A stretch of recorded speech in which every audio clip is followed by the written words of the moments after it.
Mira Business FM, your daily guide to the markets, money, and more. Mira Business FM, the morning drive. As geopolitical tensions rise across the Middle East, the ripple effects are being felt far beyond the headlines. And the region, as companies navigate the holding pattern of the economy, the legal boundaries between necessary restructuring and wrongful termination have become a concern for lots of employed residents in the UAE and beyond. So on this edition of The Fine Print, what the law actually says in times like these and what both employers and employees need to know. As always, our legal expert is Raymond Kisswany, a partner at Davidson Co. Good to see you, Raymond. Very good to be with you. Sorry I'm not in the studio with you today, but here we are. That's just an occupational hazard with thunderstorms and stuff at the moment, isn't it? I guess. Raymond, hopefully you're dry. Welcome. I'm going to save any listener and or viewer questions for a little bit later on. We do have a few to put to you. But just a note, if you have a question for Raymond this morning, the easiest way is either to WhatsApp, which is whatsapp.mira.fm. That should find it.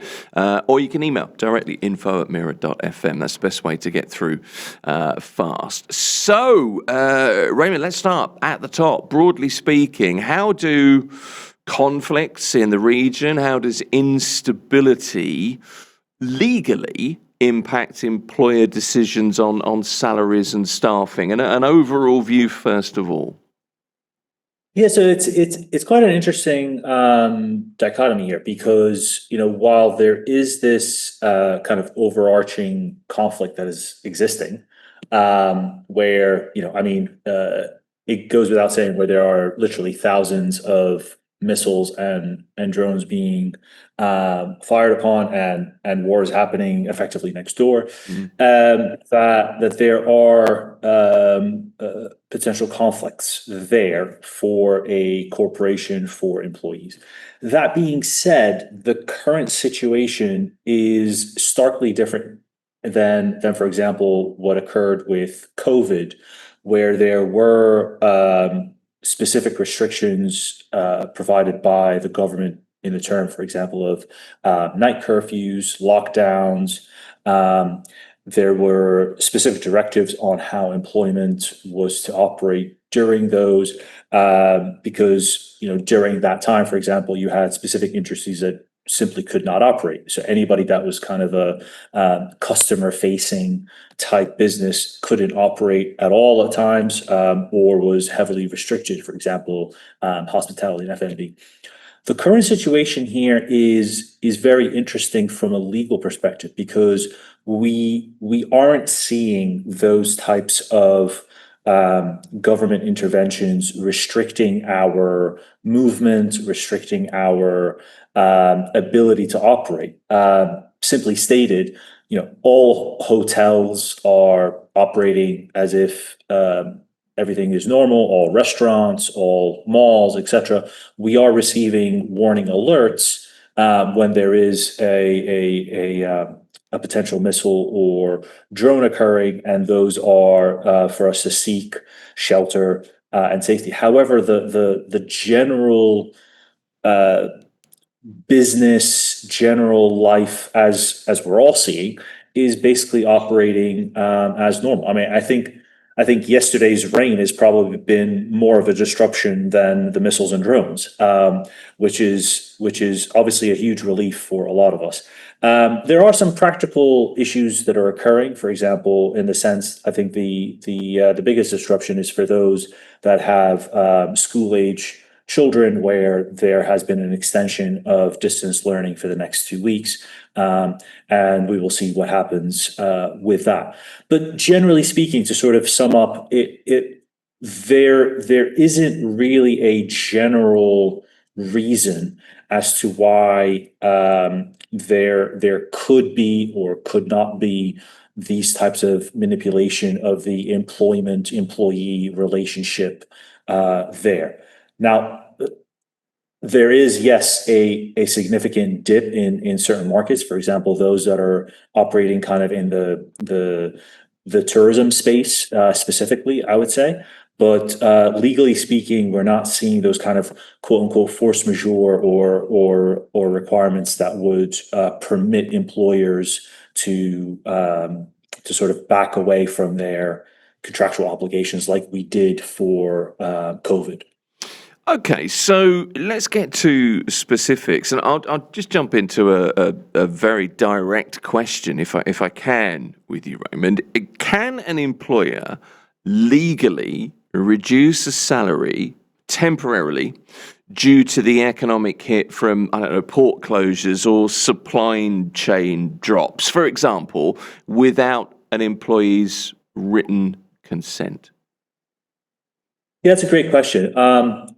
I will just sort of say a bit of a broad statement here that I'm going off of the presumption that we're talking about UAE onshore employment law, because if you have just a bit of a note that if you have a DIFC contract or an ADGM contract, that is its own, those are their own kind of employment regimes. Yeah. But the answer here is that no, you don't have to automatically accept a reduction.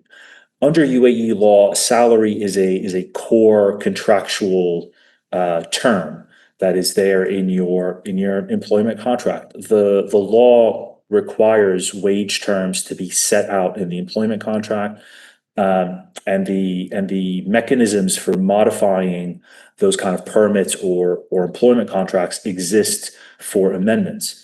So the regulations also make very clear that changing the contract from one model to another requires mutual approval of both the employer and the employee. And in practice, a salary reduction cannot simply be imposed unilaterally as like an HR announcement kind of thing. So if your company is saying your salary is going to drop by 20-30% next month, temporarily or just kind of wholesale, the first question is, have you agreed to that in writing? And if not, the employee has grounds to object and should always preserve evidence of that objection in writing. The employee shouldn't just ignore that statement, but put a very simple and clear response, such as, I do not consent to this variation. I reserve my rights. It doesn't have to be anything more than that. Now, I mean, could the employer still try to proceed in that way? Yes, practically they very well may try, but that creates a significant legal risk for the employer, because if all wages are not paid on the due date in the agreed amount, the employee has grounds to file a complaint with the Ministry of Human Rights. I'm sorry, with the Ministry of Human Resources, and employees and employers can register those labor complaints there, which would try to resolve that matter amicably. But if it fails, the complaint can be escalated. So the practical kind of summary here is don't sign anything immediately and don't be silent on it. Ask for the legal justification as to why this is. You should inquire whether this is a temporary measure or a permanent amendment, and object to it in writing if you don't agree with it. Okay, I want to get to some specific examples of things that we're hearing, that we're being made aware of. But are there any circumstances that allow a company to legally reduce salaries at all under the law? Well, not without the sort of the mutual agreement there, and this becomes kind of the question between legal theory and practice. The company may very well continue with that reduction, but again, it does give the employee a right to go to the ministry and file a complaint, because again, if you have a contract that is still binding and valid, that says your wages are X, but you are receiving a reduction of 20, 30, whatever percent, then that makes things legally precarious for the employer. That being said, what are the practical implications there for the employee? They may not wish to proceed in that sort of manner because it does escalate the situation. They may feel that it is a temporary measure, but I would just caution kind of very specific things that when you start agreeing to a temporary measure, it can slowly creep into it being a permanent measure there. Okay. There are reports of staff being told to take annual leave now, or even take unpaid leave, while the company waits out the conflict, if you like. So what protections do employees have if they're suddenly placed on unpaid or, forced leave, if you like? Yeah, again, this is another one where there is the need for a mutual agreement between the employee and the employer, and it cannot be sort of a unilateral basis by the business. So the law and the updated employment law expressly recognizes the concept of unpaid leave, but the wording to it is very important here. The worker may have unpaid leave after obtaining the approval of the employer. So this clearly indicates that unpaid leave is an agreed arrangement. It's not something that should automatically be taken by the employee, because the employee can't take unpaid leave without the consent of the employer, right? So in reverse, it cannot be automatically forced upon the employee. Simply because trading conditions have become difficult or whatnot. Now, again, one of my favorite words. There is some nuance there. Employers do have more latitude with annual leave than with unpaid leave. The law does say that an employer may specify annual leave dates according to work requirements and an agreement with the worker, and they must notify the worker sufficiently in advance. So, where there is accrued annual leave, an employer may have a bit more wiggle room to direct when that paid leave is taken than to impose unpaid leave. So the key distinction here is paid annual leave may be more manageable under the law, whereas unpaid leave generally requires a mutual agreement between the employee and the employer. If there is no agreement and there's no contractual basis there, then the employee should be able to challenge that in writing again and ask whether the employer is instead proposing paid annual leave or remote work or temporary paid leave, some type of arrangement along those lines. Okay, so the backdrop to this conversation today particularly is about, the situation that we're in, i.e. the conflict. So are employers allowed to terminate staff citing economic or geopolitical pressures? I mean, for example, if a company's revenue drops or has dropped due to the conflict, could that be considered a fair termination or arbitrary dismissal? What constitutes a valid reason, Raymond, in the eyes of the Labour Court in 2026, given where we are? Yeah, so where there is this kind of termination of staff because the business is citing losses linked to the current tensions, it really depends, and it turns on how that termination has been done, not just why the employer says it's happening.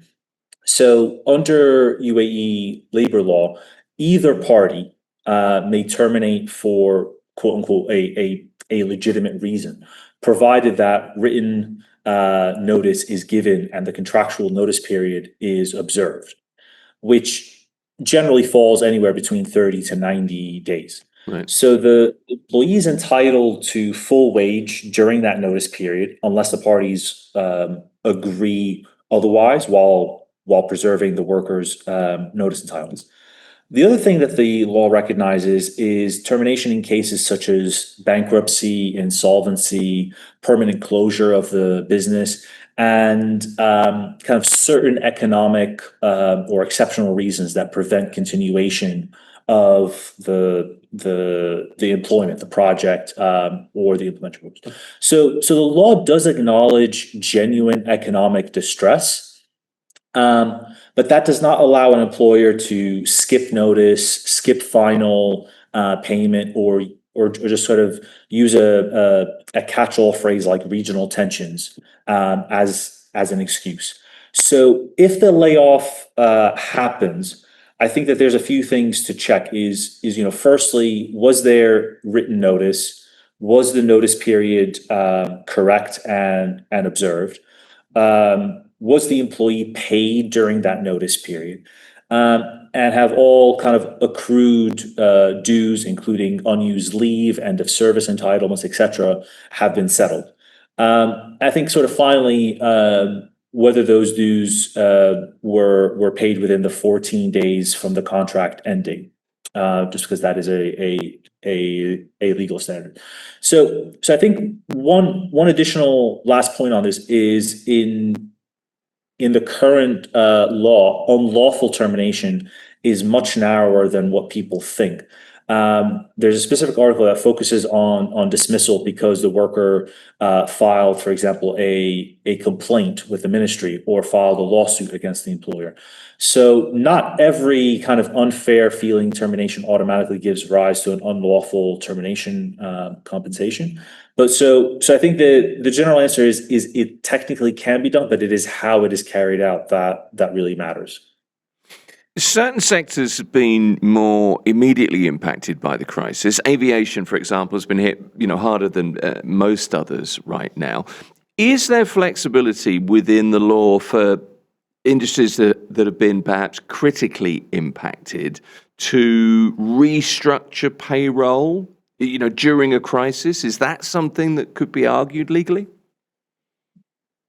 Well, again, it sort of falls into the previous question about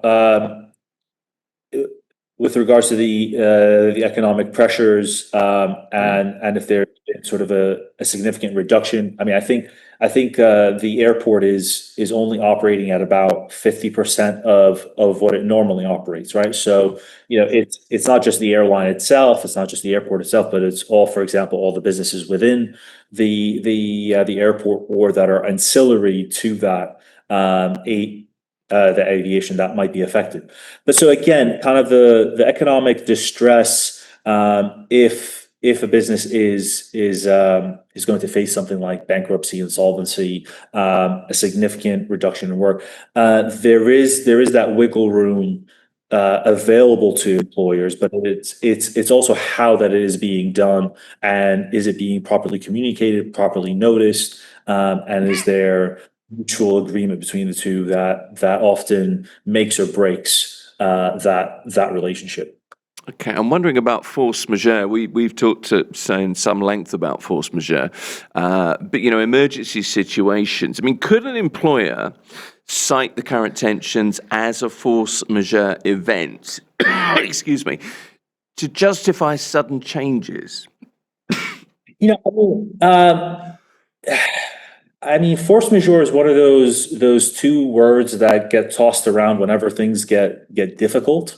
But the legal implications and what force majeure actually allows is extremely narrow in a legal sense. I would, as a general headline, I would really recommend against somebody citing force majeure for pretty much any situation, unless they have very good authority to do so. Because what force majeure is effectively saying is that the contract cannot be performed at all, and everybody wants to walk away from it. That is kind of the short answer to what a force majeure is. And that is a very difficult situation to measure up. It is often very fact specific.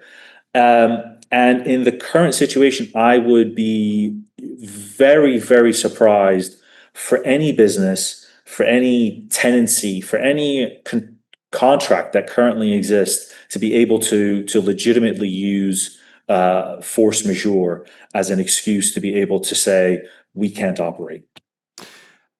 How does UAE labour law address remote working arrangements during crises? We've seen the Ministry of Human Resources and Emiratisation issue guidance on remote work this month. Is this a suggestion, or is it a legal mandate that employees can point to if they're worried about, commuting to certain areas, as an example?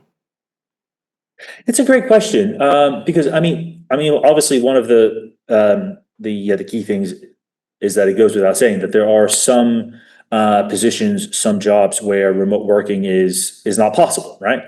You can't remote work as a paramedic, et cetera. So there is that difference there. But where there is the ability and the capability for your staff to do that, I think it's really interesting, and it also kind of goes to the new way. So the framework expressly recognizes remote work as one of the official work models, meaning that all or part of the work may be performed outside the official workplace, rather than it being kind of physically on site. This gives both employers and employees a lawful structure to shift operations during disruptions. But remote work still needs to align with the agreed work arrangement and the practical issues, like things such as supervision, for example, for junior staff, things like data security if you're operating in, for example, an unsecure Wi-Fi setting, how you structure attendance. The employer can limit cross-border immigration so that you can't, for example, do all of your work in a completely different country, because that may raise tax issues for the employee or the employer. So the short answer is that it is very much enshrined into the law that if you can perform part or all of your tasks remotely from somewhere apart from the on-site physical location of the business, then you can. It is a mutual agreement between the two, and certainly it's provided a very good way for companies to be able to operate in these types of issues. We obviously saw a huge rise in that during COVID, and again in this situation. In a security-first environment, here's a question for you. Some firms have asked people to leave immediately. That is something that we have seen. I'm interested, does the current climate waive you mentioned this earlier, the statutory 30 to 90-day notice period? So this is to leave, to effectively terminate the employment immediately without any written notice. In some cases, we've heard that American Embassy, for example, some staff. That's a particular instance. Interesting. There isn't something that would provide that currently in that sense, where there's been some sort of waiver of that written notice. Again, if you remember from the episode that we did specifically about employment, there is a very, very, very narrow set of circumstances where an employer can waive written notice in terms of termination, and that is for things that are very serious violations that an employee has done, things like fraud or embezzlement, et cetera. And there has to be sort of a clear chain of investigation. So again, to just cite regional tensions and kind of wave people off is going to put the employer in a significant legal risk for complaints against them through the ministry. Okay, so if an employee refuses to work with an organization, there's a realization that there is a situation, cuts do have to be made in some way. Companies are having to make difficult decisions, but if an employee refuses, say, a salary cut or a new working arrangement, what are the employee rights in a situation like that, specifically under the law? Yeah, so where an employee has been faced with that type of issue where their salary has been cut, their work hours, their employment itself, etc., and there is no contractual basis within the employment agreement that would permit the employer to do so, and they have effectively done a written objection to that, uh, and that continues, and they haven't accepted that. The first step would be that they file a complaint with the Ministry of Human Resources, and that complaint is reviewed. There is effectively a period where the employer and the employee are brought in to try and reconcile the situation amicably. If that does not result in an amicable settlement where both sides mutually agree to something, then that complaint escalates through the chain, and it can go all the way through until there is an official resolution to it. So the first step is objection to the employer in writing. And if that is not resolved there, then the employee has the right to file a complaint with the ministry. And is that similar legal recourse for somebody who feels they've been unfairly dismissed recently, for example, during this period? Yes, exactly. I mean that is the first step of filing a complaint with the ministry is the first step for all onshore. What I mean, so again, this is not counting DIFC or ADGM, but for any employment related dispute, your first step is a complaint with the ministry. Be that if it is a salary cut, being forced to do unpaid leave, being terminated, etc. Anything that falls within the employment sector would be the first step, would be the ministry. Okay, I feel in the interest of balance, we've taken we're kind of a little bit more employee heavy. Let's take an employer side for a moment, but advice really is what I'm looking for on how companies can balance business survival if they are impacted by what's happening now, particularly impacted. But also, companies are looking to comply, obviously, with labor laws. It's a fine balance to strike. No, and it's really important because, I mean, again, while the situation is significantly better than it can be, but there are going to be businesses that are suffering. Again, I mean, tourism is significantly declined than where it would normally be. Aviation. So, I mean, there are significant businesses that are being affected, and there has to be a good balance. And I would encourage companies to sort of think of a way to be to being candid, being early, and being structured with how they do things. Employers should not wait until payroll week to announce drastic cuts. They should assess alternatives in order, for example, remote working, restructuring, annual leave scheduling, temporary concessional amendments that they can do with their employees. Doing things like redeployment if they can, and really only use that termination lever if it's genuinely necessary, and to make sure that they follow the very specific rules that are in place for termination. They should document commercial reasons. They should communicate transparently with their staff, with their employees. They should obtain written consent where things need to be mutual, for example, a salary cut.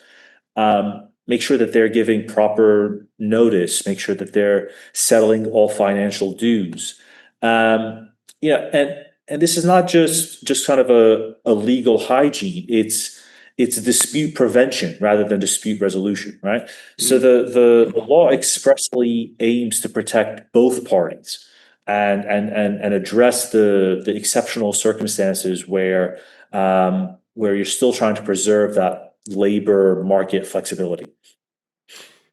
Final question for you, and I want to get to some of the questions that we've got coming into us this morning. But and really, this is again a broad view. Your advice, really, your thoughts on practical steps that both employers and employees can take to avoid legal disputes later.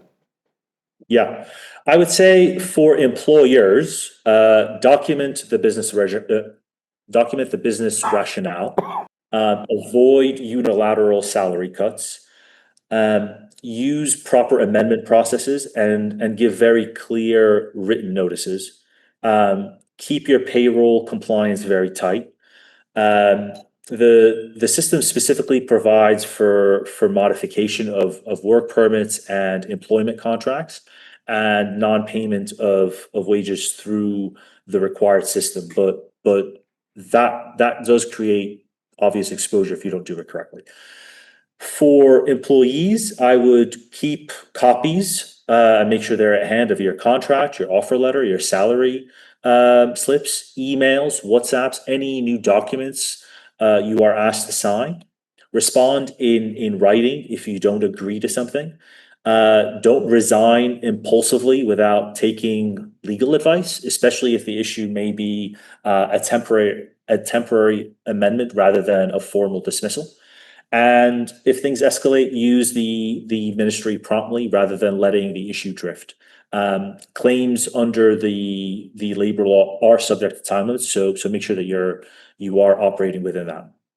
Okay, a number of questions for you. I'll take five or six of the questions that we've had come in, and I guess some of these you will have answered in one way or another during the course of our discussion, Raymond, but I suppose we all want personal advice, don't we, particularly at a time like this.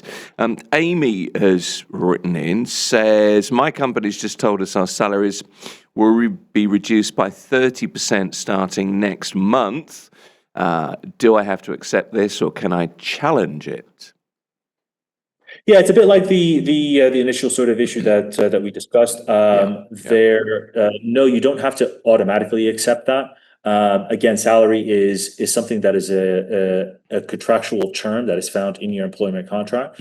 And the law requires that wage terms are set out in that contract and that anything that modifies it has to be through an official amendment that is mutually agreed. So again, if that is the case, you should place it in writing that you are not consenting and that you're reserving your right.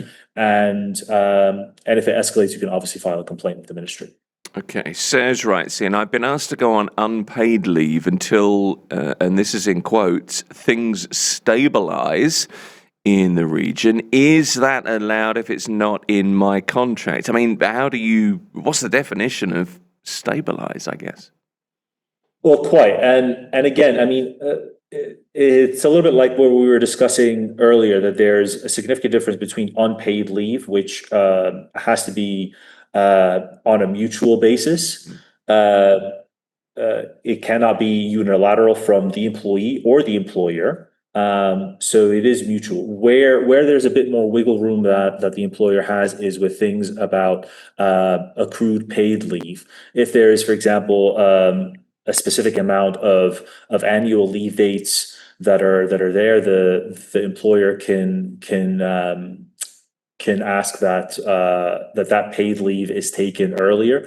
So that is a way to be able to get around it. But unpaid leave unilaterally is very difficult. This one there's no name on this one, so we'll leave this as an anonymous question, but it's interesting nonetheless. I resigned from my current job after signing an offer letter for a new role. However, due to the current situation, the new company has now withdrawn the offer, so I'm left without a job at all. Do I have any legal grounds to take action against the company that cancelled the offer? Yeah, that really is a very hard situation. It does hit home because that literally happened to me at the very start of COVID. Really? So I do have whoever had that. Obviously, things worked out a lot better, but yes, it's one of those very difficult situations because um, the answer is possibly, because it depends very heavily on the document and the reason for withdrawal. So the official government guidance describes a job offer as a preliminary agreement before an official employment contract is signed. Right. And the signed offer is part of the process for obtaining a work permit. So an offer letter matters, but it's not always the same thing as a fully operational employment agreement. If the company withdrew because a permit or a regulatory approval genuinely could not be obtained, and so effectively it was something outside of the company's control, then that becomes more reasonable.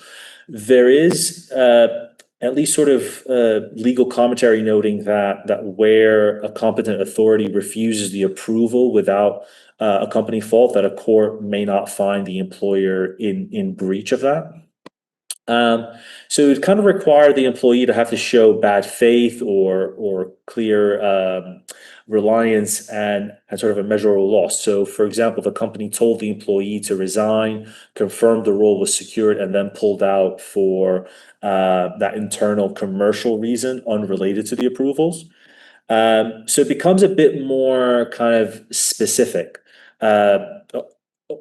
Or rather like kind of fact specific. So there may be legal grounds, but it's not automatic. The person, I would say, should immediately preserve the offer letter, whatever communications was had prior to the resignation, why they decided to do that resignation before the employment. And so it's going to turn on those specific facts rather than a clear cut answer, unfortunately.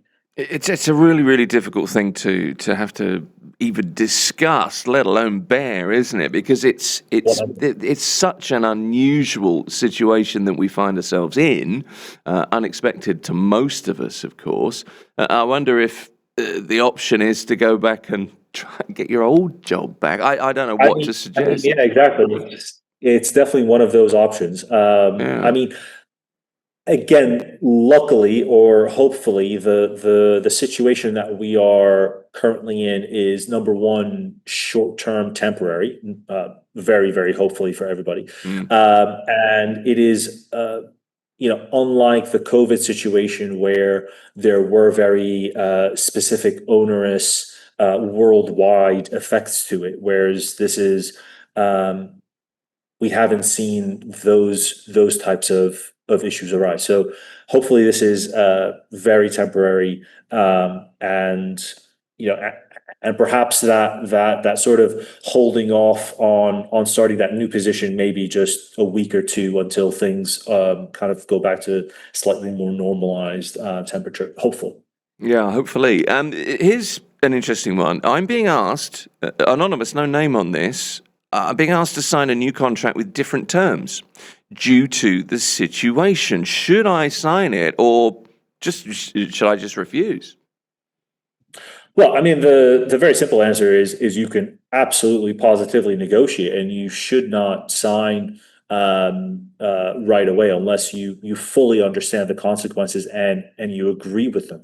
A new contract with especially if you already have an existing contract and it continues to be valid, being put forth with a new contract with different salary, role, hours, workplace, benefits, etc., that changes your rights significantly. And the law allows for new clauses and contract modifications, but those changes are not supposed to be one-sided surprise. So, the employee should be asking what exactly is changing. Is this temporary or permanent? What happens after the crisis period? Will my visa, title, commission structure, bonus rights, end of service, etc., be affected? Is there a reduction in notice or benefits? These are all things that should be looked at in this new contract, and really obtain some advice before you decide to sign it. Sure. And I mean, advice, if you are in any way pressured to sign a mutual separation agreement or a salary reduction letter right now, what's the first thing somebody should do before putting any kind of pen to any kind of paper, Raymond? Well, I would certainly say read it, and certainly read it and try to understand it, and get some legal advice before, so that you completely understand where you currently stand in your employment arrangement and what this new document is proposing. Because again, don't take what is being told to you or what is being stated. Have as much in writing as you possibly can, but certainly, please read every single word of it. And if there's any question about it, spend a little bit to be able to get some proper legal advice before you take the step and place your signature on there. It's interesting that I kind of laughed when you said, please read it. And then you ended there with, almost imploring people to read contracts. But that's a very real issue, isn't it? People not really, the excitement of the job and not really reading the contract. It's not just with employment. I mean, if I had a DRM for every single time that somebody came to me and I was reviewing a contract after a dispute arose, and they said, "Well, I mean, that's not what I was told. I was told it was going to be X, Y, and Z. Did you read it?" And the answer is typically, well, I skimmed it, or I looked at the salary, or I looked at the annual leave period. I mean, especially in employment, these things are not usually pages and pages long, unless it's a very specific type of thing. But unfortunately, there is a lot of reliance on what is being said during negotiations, and people either are trusting, or are confused, or just don't read the entirety of it, or they can read it and they think it means one thing, and it means the opposite sometimes. So please do read it, and if there's any confusion there, or you're unsure, it's much better to spend a few dirhams on trying to understand it rather than having to worry about that in a few months or years' time. Well, that's a really good point, and it's also, it's practical, isn't it? If you don't understand something, send it back and ask if it's an HR department or directly to the employer, and say, look, I don't know what this means. It's right and proper to ask the question.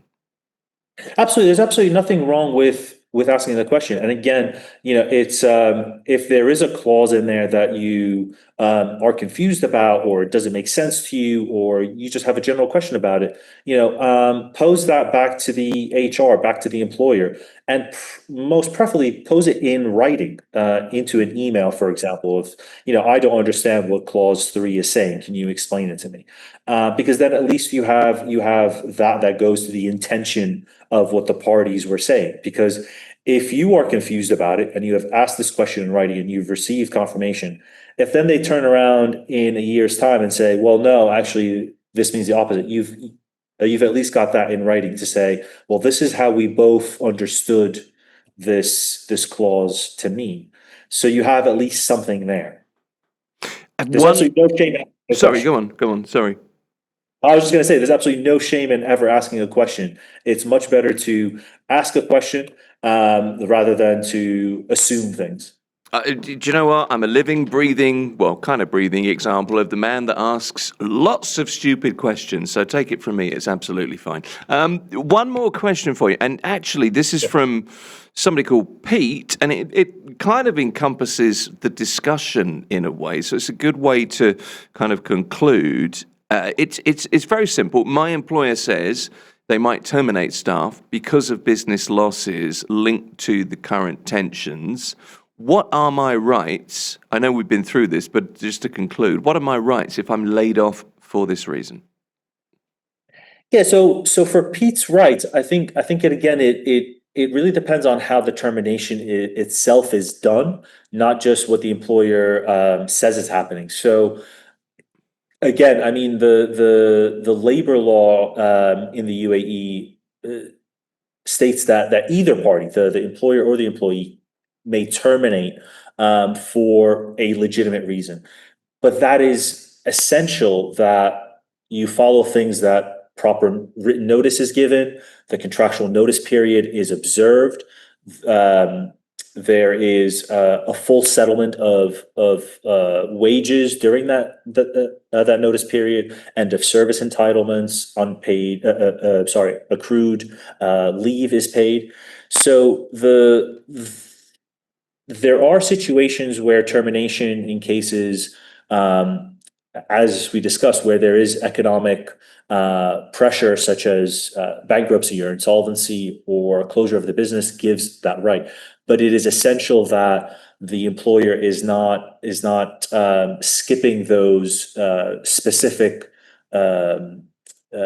requirements, such as written notice and payment, end of service, etc. So it's not so much what the employer is saying, but how they are carrying out that termination and why it is happening in the first place. It's important to point out, isn't it? Know where your rights out. Don't let things grow like a fungus. Raymond Kisswany, do you know what? It's always good to talk to you. That's another edition of The Fine Print from Mirror Business FM. Our legal expert, Raymond Kisswany, partner at Davidson Co in Dubai. Thanks for joining us, Raymond. Thanks very much, and see you next week in the studio. Will do. Appreciate it. This is Mirror Business FM.